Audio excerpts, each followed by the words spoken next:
తెలంగాణలో కాంగ్రెస్ ప్రభుత్వం drugs free Hyderabad దిశగా అడుగులు వేస్తోంది. డ్రగ్స్ దందా నడిపినా, డ్రగ్స్ వాడినా ఉపేక్షించేది లేదని ఇప్పటికే సీఎం రేవంత్ రెడ్డి స్పష్టం చేశారు.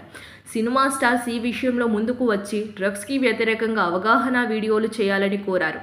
అలాంటి వారి సినిమాలకే టికెట్స్ పెంపు వంటి వెసులుబాటు ప్రభుత్వం కల్పిస్తుందని కుండబద్దలు కొట్టారు.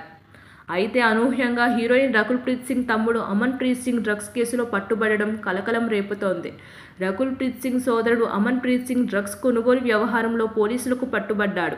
సోమవారం మధ్యాహ్నం హైదరాబాద్లోని రాజేంద్రనగర్ పోలీసులు, తెలంగాణ నార్కోటిక్స్ కంట్రోల్ బ్యూరో అధికారులు, సైబరాబాద్ ఎస్ఓటీ పోలీసులు జరిపిన జాయింట్ ఆపరేషన్లో 2 నైజీరియన్లు సహా 3 ఇండియన్లు డ్రగ్స్ వ్యవహారంలో పట్టుబడ్డారు.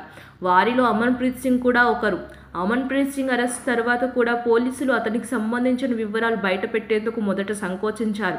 ప్రస్తుతానికి పేరు ఒక్కటే తెలిసిందని, రకుల్ ప్రీత్ సింగ్ సోదరుడు అవునా కాదా అనే విషయాన్ని తాము ఇంకా నిర్ధారించలేదని మొదట చెప్పారు. అయితే ఆ తర్వాత అతడు రకుల్ సోదరుడే అనే క్లారిటీ వచ్చింది. డ్రగ్స్తో రెడ్ హ్యాండెడ్గా పట్టుబడ్డ నిందితులకు మంగళవారం ఉదయం పోలీసులు డ్రగ్స్ నిర్ధారణ పరీక్షలు చేపట్టారు.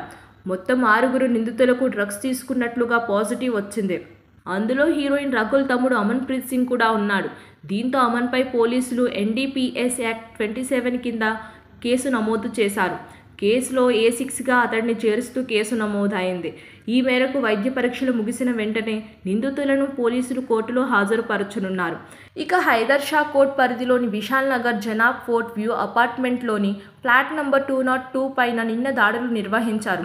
ఈ క్రమంలో అమ్మకానికి సిద్ధంగా ఉంచిన 199 గ్రాముల కొకాయి, 2 పాస్పోర్టులు, 10 సెల్ ఫోన్లు, 2 బైకులు, ఇతర సామగ్రిని పోలీసులు స్వాధీనం చేసుకున్నారు. ప్రధాన నిందితుడైన నైజీరియాకు చెందిన డివైన్ అబూకా సుజీ ప్రస్తుతం పరారీలో ఉన్నట్లు తెలుస్తోంది.